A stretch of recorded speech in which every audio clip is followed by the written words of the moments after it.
हरि ओम श्री गणेशाय नमः। अथ बृहस्पतिवार की दूसरी कथा। बोल बृहस्पति महाराज की जय। एक दिवस इंद्र बड़े अहंकार से अपने सिंहासन पर बैठा था और बहुत से देवता, ऋषि, गंधर्व, किन्नर आदि सभा में उपस्थित थे। जिस समय बृहस्पति जी वहां पर आए तो सबके सब उनके सम्मान के लिए खड़े हो गए, परंतु इंद्र गर्व के मारे खड़ा ना हुआ। यद्यपि यह सदैव उनका आदर किया करता था। बृहस्पति जी अपना अनादर समझते हुए वहां से उठकर चले गए। तब इंद्र को बड़ा शौक हुआ कि देखो, मैंने गुरु जी का अनादर कर दिया, मुझसे बड़ी भारी भूल हो गई। गुरु जी के आशीर्वाद से ही मुझको यह वैभव मिला है। उनके क्रोध से यह सब नष्ट हो जाएगा, इसलिए उनके पास जाकर उनसे क्षमा मांगनी चाहिए, जिससे उनका क्रोध शांत हो जाए और मेरा कल्याण होवे। ऐसा विचार कर इंद्र उसी के स्थान पर गया। जब बृहस्पति जी ने अपने योग बल से यह जान लिया कि इंद्र क्षमा मांगने के लिए यहाँ पर आ रहा है, तब क्रोधवश उनसे भेंट करना उचित ना समझकर अंतर्धान हो गए। जब इंद्र ने बृहस्पति जी को घर पर ना देखा, तब निराश होकर लौट आए।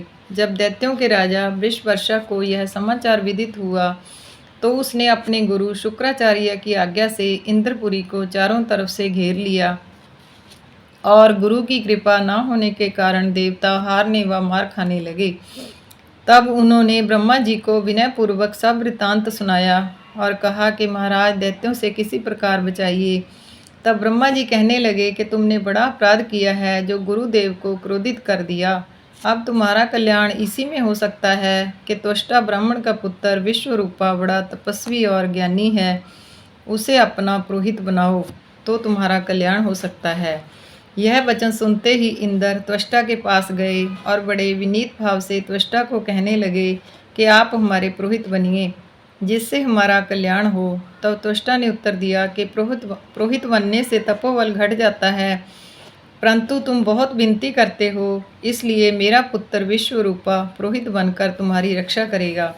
विश्वरूपा ने पिता की आज्ञा से पुरोहित बनकर ऐसा यत्न किया कि हरि इच्छा से इंद्र वृषवर्षा को युद्ध में जीतकर अपने इंद्रासन पर स्थित हुआ। विश्वरूपा के 3 मुख थे। एक मुख से वह सोमपल्ली लता का रस निकाल कर पीते थे, दूसरे मुख से वह मदिरा पीते और तीसरे मुख से अन्नादि भोजन करते।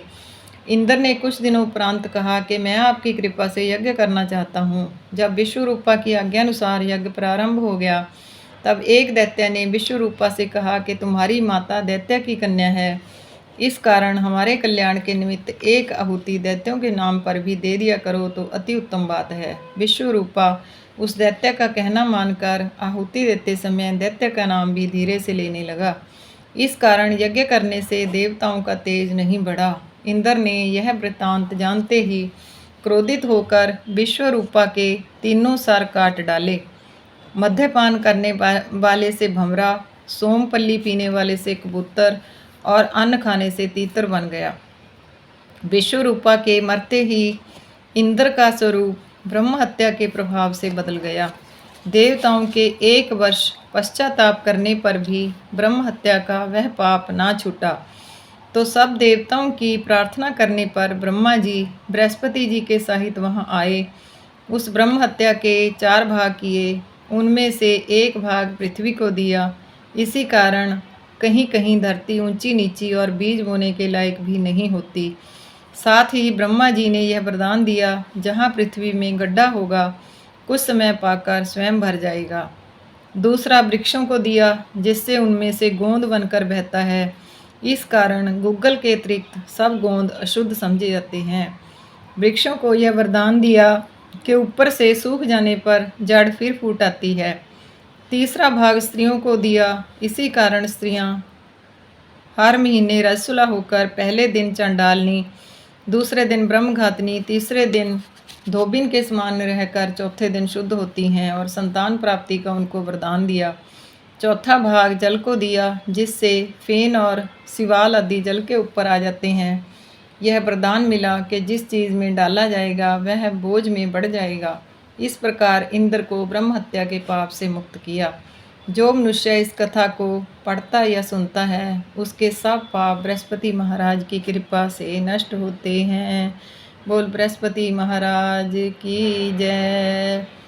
बोल शंकर भगवान की जय। ओम नमो भगवते वासुदेवाय। ओम नमो भगवते वासुदेवाय। ओम नमो भगवते वासुदेवाय।